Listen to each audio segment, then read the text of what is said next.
في الحلقة الثالثة من مسلسل ممكن تبدأ الأحداث تأخذ منحى أكثر توترا، خصوصاً بعدما بدأت نور تفتح قلبها أمام زياد وتكشف له جزءاً من الحقيقة. نور تعترف أنه سبب عملها معه ليس مجرد صدفة، بل لأنها تحاول سداد الدين اللي أصبحت مدينة به له.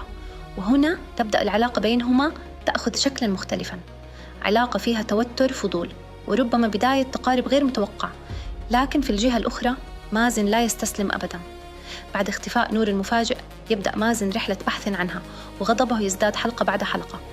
يحاول الضغط على سلمى حتى يعرف مكان نور، ورغم أن سلمى تحاول إخفاء الحقيقة ينجح مازن في استدراجها ومعرفة المكان الذي كانت نور ستلتقي فيه بزياد.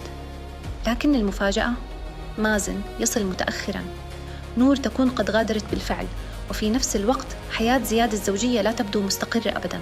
علاقته مع زوجته ملك تدخل مرحلة توتر واضح، ويبدو أن فكرة الانفصال بدأت تراوده بجدية، لكنه في كل مرة يتراجع بسبب ابنه الصغير وخوفه على استقراره.